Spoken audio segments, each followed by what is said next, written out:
I think I'm doing better than you. It's been, okay, but you need to give your update because it's been 2 weeks now since we connected with the posse. How has the vaping journey been going for you? Today is day 11 of no vaping. I'm so proud of you. Thank you. I am really proud of myself. I like feel a little embarrassed talking about it because we've been through this once before, you know? So I'm sort of like, God, am I really doing this again? Like almost a year later, but I do feel more motivated this time because I'm really, I want to like get this baby cooking. I'm not pregnant. I want to get pregnant. Yes. And I have found this time around the thing that is really keeping me like going is promising myself like little small rewards. So like the first week I would have these moments where I'd be like, it wouldn't be a big deal if I just like hit Colin's vape like one time, or if I like just vape today because today's gonna suck.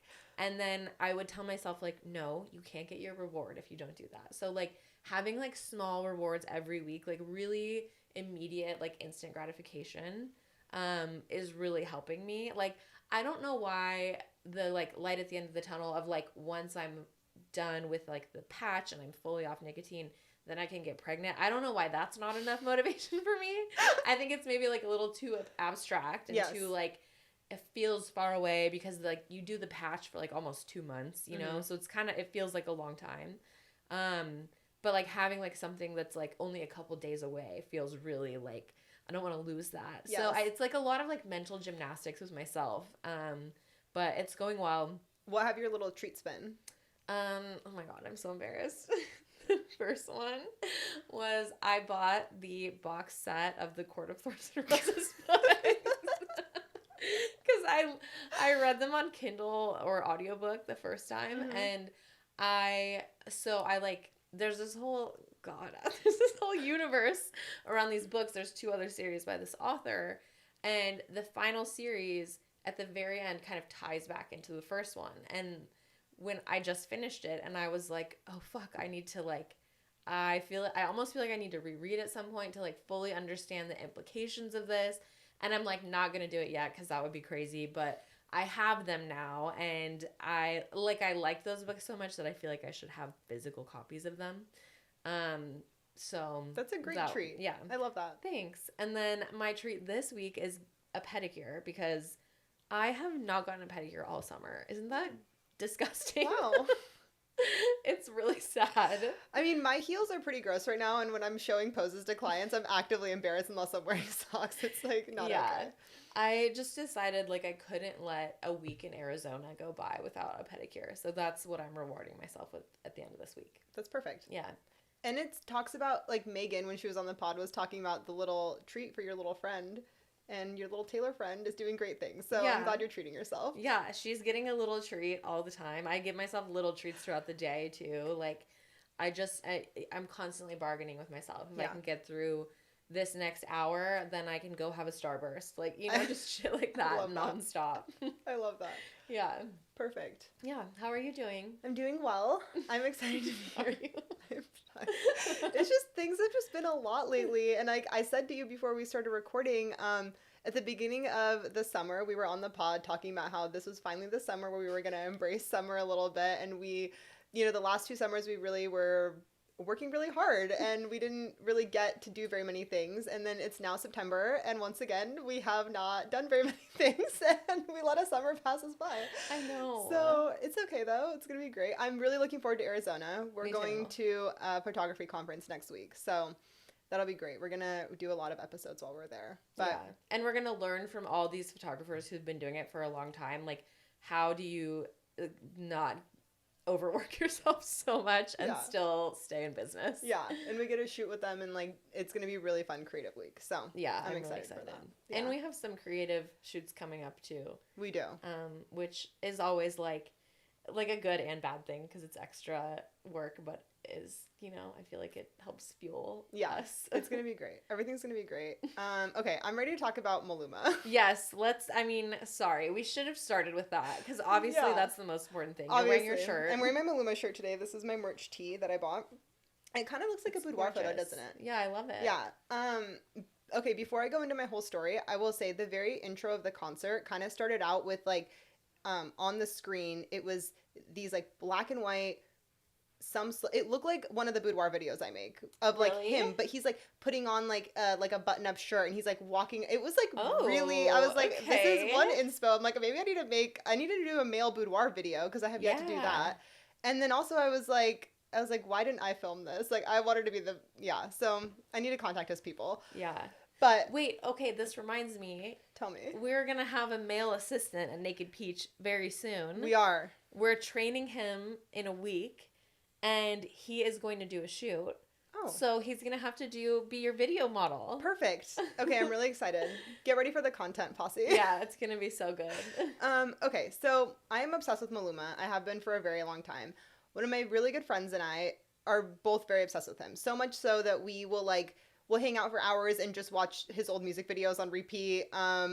When I don't know, it's like he's like my Taylor Swift, you know? Yeah.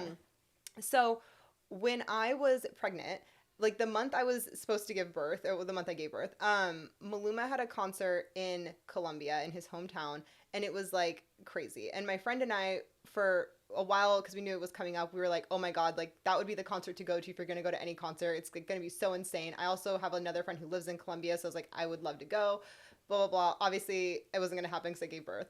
But like Sophia was less than a week old, and my friend comes over to my house, and we're watching the live stream of this concert on Amazon together, like dancing around the living room. I have these like videos of like little baby Sophia like dancing too. That's so cute. It was really fun. And we just have a really like, joint love for him. So she got to see him in Miami one time. And that was really incredible. I was very jealous.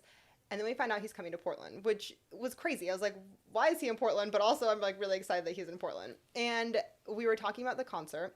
And then my friend she works for Nike.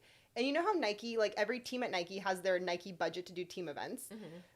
My friend got her team for their team event to go to dinner and then got her boss to get the Nike box for the Maluma concert. So that was their team outing. And then she was like, obviously you're coming with me. And I was like, obviously I'm coming with you. That's a good friend. Yeah, so she surprised me with these tickets. I was at the coast this weekend with friends, but I mean, I knew about this a while ago, but I was like, okay, well, I'm coming back Saturday just to go to the concert and then driving back to the coast early morning Sunday to finish my little coast vacation. It was incredible. First of all, he's stunning. I'm obsessed with him. Second of all, his music's insane. Have you ever heard the song Hawaii? No, I have to be honest with you. I did not know who Maluma was or that he existed before you. Okay. I'll send you Hawaii. It's his like most popular song. It's a really good song. But he basically did this thing where he sang Hawaii, and when he sings Hawaii, he like lets the whole crowd sing with him. So he'll do like a really kind of slow version of the chorus where you're like singing with him, and then he like goes into the full song, and everyone's just like losing their minds. And then he did like at the end he did an encore, and he sang it again as an encore, and once again we all sang with him, and I swear it was like me and him were like singing to each other, it's like the two of us. Yeah. And there was one point in the show where like, so we're like in the box and we're on the opposite end of the arena from the stage. Okay. And then at one point of the show, he just pops up on the opposite end of the arena where he like has a mini stage, and he does like multiple songs there. So he's literally right in front of us. Like how many feet from you? Well, I was in the box. So like he was on the floor, but like directly in front of me. Like if I jumped over the thing and then you would land in his lap. Basically. Yeah. So that was incredible. A really big surprise and incredible. We had the great time, and all her coworkers who barely knew any of his songs also had a great time. So I love this for you. This really is, it's the way you're talking about this. It reminds me of the way I talk about Taylor Swift. Like it's the same level of obsession. I'm happy you got to experience that. Thank you. We had a great time. So let's intro our guest, yes. because our guest knows my friend very well. My cousin. Yeah. So why didn't she invite you? I don't know. I reached out to her right after I saw your Instagram. Yeah. And I was like, really? You picked Anna over me? Because she knows how spontaneous I am. Like, she's called me before. She called me for Dua literally the day of. And it wasn't free, by the way. I actually had to pay for it. Yeah. Nike did not sponsor that one. Okay. And we went and had the best time. And what's crazy about all of this is every time she comes over to my house, this is so well known in my entire family. Like, even my husband will be like, oh my God, every time she comes over, she'll just turn on like the TV and put Maluma on. Like my husband, who does not listen to Maluma, didn't know what it was, knows who Maluma is, okay? And this is like a country guy. Oh but he knows Maluma because of her. And she doesn't invite me. But it's okay. Wow. Okay, we'll I feel like we need to call her and I think so. Yeah, we need to ask her. Get an explanation. So. There was room in the box. Like, you could have come. I mean. So, yeah. See, if you hadn't told me that, but now I'm upset all over again. We'll call her after and we'll confront her. Okay, so Shangar, welcome to the pod. Hi. I'm so excited that you're here. You're like a vision to me, first of all. Like, oh my gosh. You're so like, nice. You're so sweet.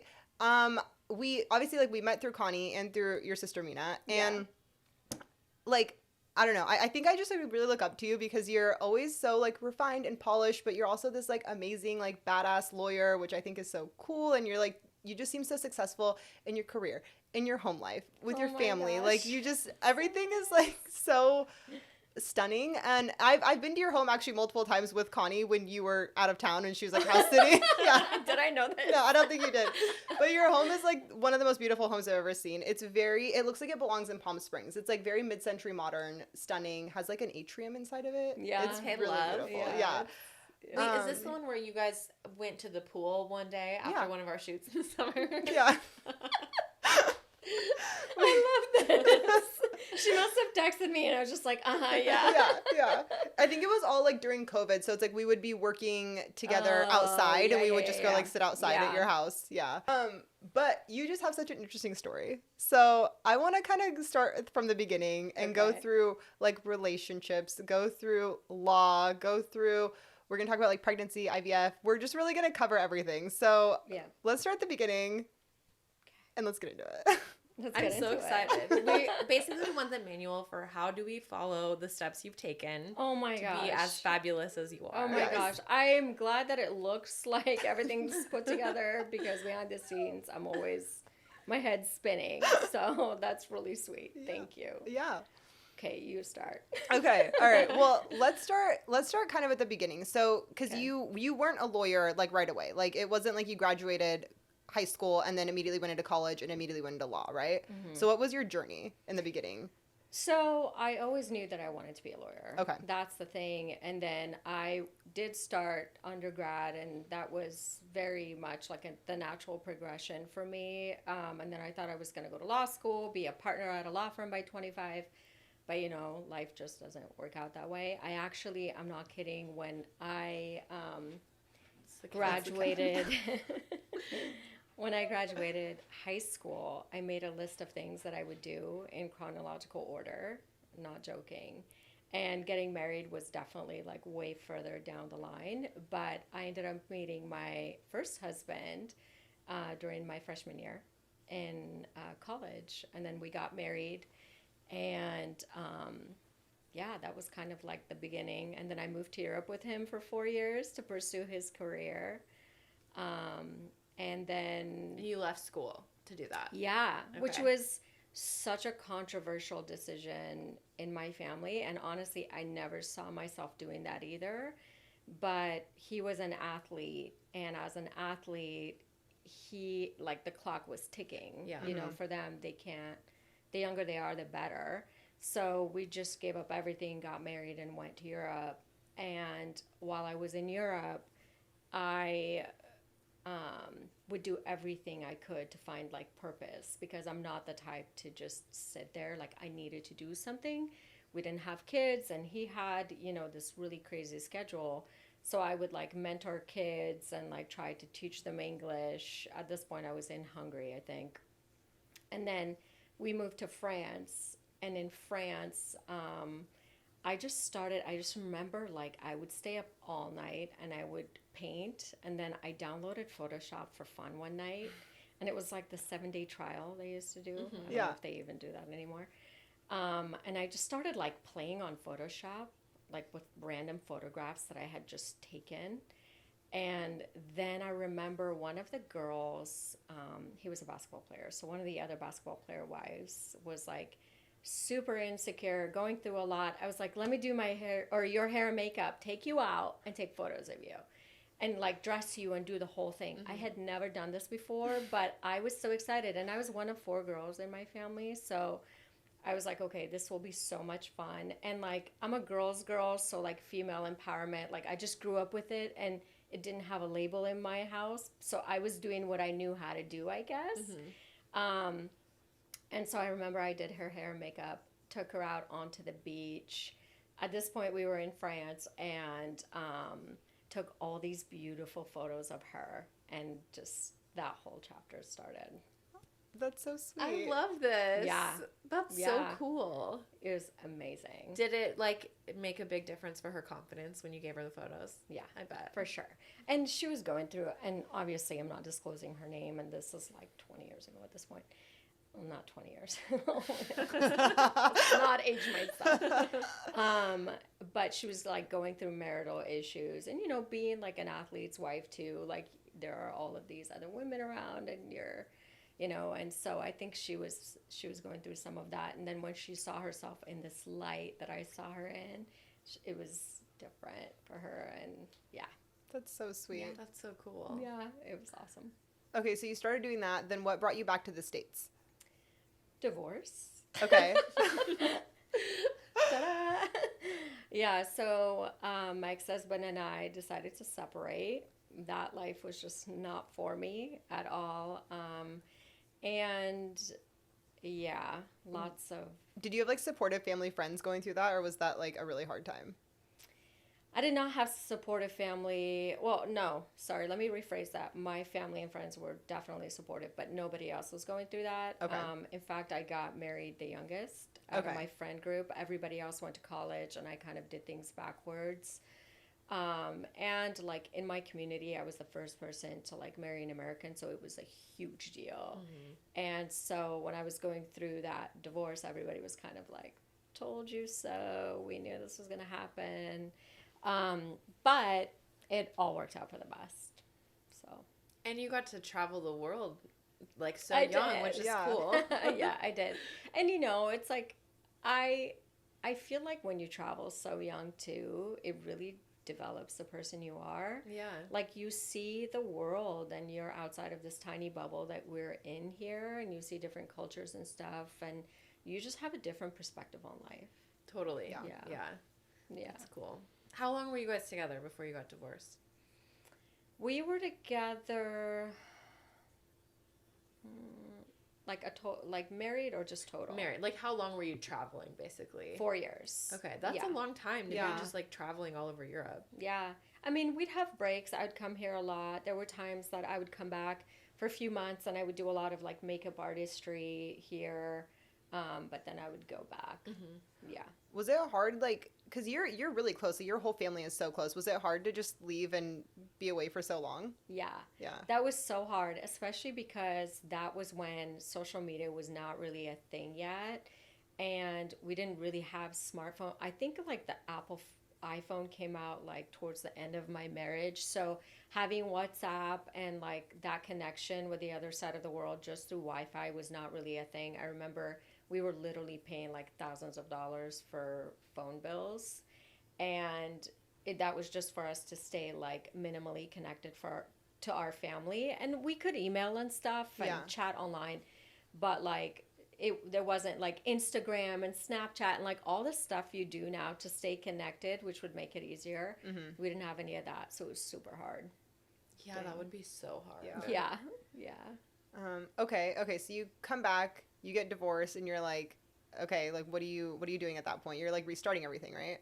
Yeah, so I came back on terrible terms with my ex. I mean, I'm trying not to disclose everything just out of respect for him, which I don't know why I have any, but anyways.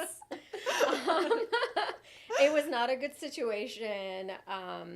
I came here, basically everything was under my name because I had credit in the United States. He didn't, and this is something maybe people could learn from.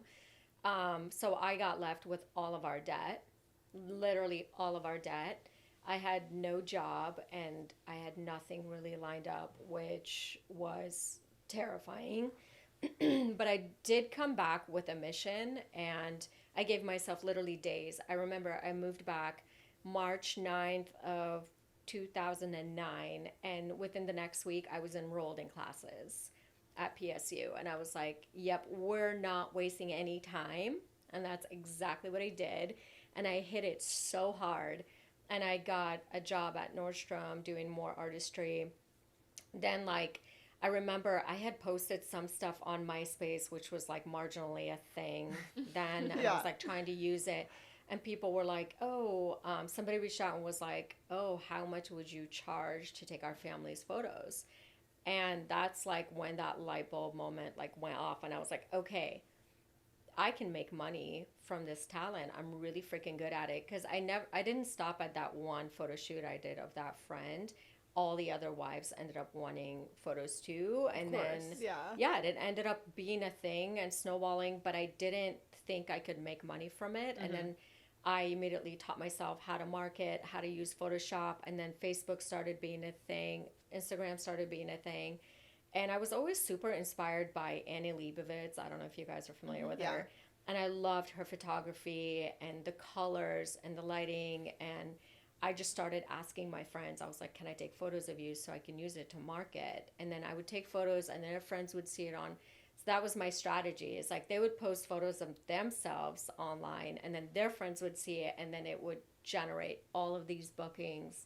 And I ended up doing it I did it all the way through, I think, like my first year of law school. I forget how we got here, but I'm just trying to give you everything. Yeah. No, that's like so impressive. So you're doing photography, you're doing Nordstrom, and you're going to school. Mm-hmm. That's a lot. That's a lot. And I started an internship at Senator Merkley's office at the same time. So my calendar, I kid you not, was like 6 a.m. to 12 a.m. and I would sleep like 6 hours minimal because from my perspective, I was like, okay, I missed out on years of building myself. So now this is what I'm going to do. And success is going to be my revenge. Everybody that was like, oh, you're a divorcee now at 24 or whatever, I was like, we're going to make a comeback. And that's literally what I did. You had something to prove. Yeah. But I think to myself more than anything, I was so hard on myself for, quitting school. Yeah. After my first year of undergrad. Like, I think I was my biggest critic. Totally. For sure. Yeah. Yeah. So. That's so impressive. Thank you. Yeah, that's really cool. I worked really freaking hard. I'm not even going to downplay that. Yeah. I barely had any, social time. I was always working, literally always working. Well, I feel like also the way you did it, you probably got so much more done in that time that you were in school than you would have if you had just followed the traditional path. Because when you're younger, you might not be taking it as seriously. You maybe wouldn't have been doing all those different things and, building yourself up as much. So it's coming back with that chip on your shoulder probably made you way more successful than you would have been in the first place. You're probably right. Honestly, I think that is definitely something, when you're a lot younger, you don't appreciate the journey. Mm-hmm. I felt like I lost time, so there was no way I was going to waste any time or exactly take it for granted. I was going to take everything and do it, give it 100%. Yeah. Yeah. Wow. Okay. So then you do that. You become a lawyer. Congratulations. Super easy. Yeah. Just like that. Just like 8 years of school. No big deal. Yeah. And then what was your experience like just kind of starting out in the legal field, one of your first legal jobs? In what respect? I guess you had just gone through all that and when you finally started were you like, oh my God, everything is I don't know. It just seems like it's probably such a crazy culmination to finally be okay, I'm here. I've made it in some sense. I'm doing all these things that I worked literally 8 years, busted my ass, didn't sleep for, that must have been insane. Yeah. It's interesting. Now that you're asking me that, I don't know if I've even had that moment. Yeah. Where I'm I've made it. It's maybe my first law job, I was okay, I did it. Yeah. Yeah, I have my first law job. But I think to some extent, I've always been okay, what's the next thing? And I don't know if that's just a me thing. But I will say there was a moment when, during my law school graduation, seeing my parents in the audience and, how proud they were. And, our graduation book had, it outlined every single scholarship and grant given to anybody, and my name was there, and they were super annoyed with it, but it it was nice, and like they were so proud. I think that was like a moment that I was like, okay, like it was all worth it. Yeah.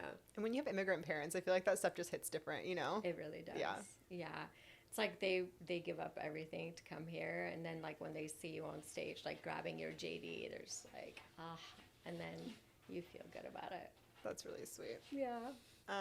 Okay, so then becoming a lawyer, I just want to ask, like, what are some just basic legal things that I guess women in particular, because that's our main audience, our posse, should just like look out for as you're navigating life, as you're, I don't know, it just, to me, it seems like sometimes when I think about like, okay, I need to like consult a lawyer, talk to a lawyer, there's a part of my mind that's like, oh no, that's for like really, really serious stuff. But I know that's not really the case, and there's like more minimal stuff that you should actually probably be like talking to somebody about, or at least considering if you're just like signing regular paperwork, or I don't know. Can you give us some general tips? Yeah. Okay. So I think one of the things that, now that we're talking about this, I'm thinking of some things. Yeah. So there are so many female entrepreneurs that I know. So when you're setting up a business, I know it's super easy to set up an LLC and things like that, but it's really important to consult with an attorney to understand what your obligations are. Like, for example, tax obligations, what are the papers you need to file with the Secretary of State. Talk to an accountant as well. I don't know much about that, but like, another thing too, and this is probably because I went into a second marriage. And that in conjunction with going to law school, I think it gave me some insight. Going into a marriage, it's super important to understand, like if you're going to sign a prenuptial agreement, and also just like walking into a marriage with assets, or walking into a marriage and knowing that you'll probably make more. What is that going to look like if you go through a dissolution or something like that? It's really important to have those pieces of the puzzle in place. So that means you need to consult with an attorney. So just basically consulting with an attorney about what that would look like. And, some people might think that that's a negative approach to marriage. Mm-hmm. I don't see it that way. I think it's being smart.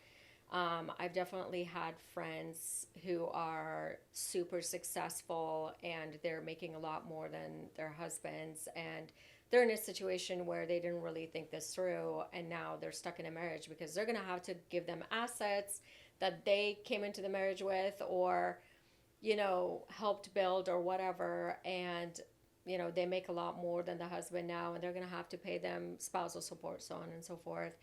And obviously, just in addition to that, just basic things, when you're signing something, actually read it. Mm-hmm. So I don't know if that's really a lawyer thing, but there are a lot of times where I'll purchase something or I'll sign off on something, or the number of times in life you come across a waiver, like you need to actually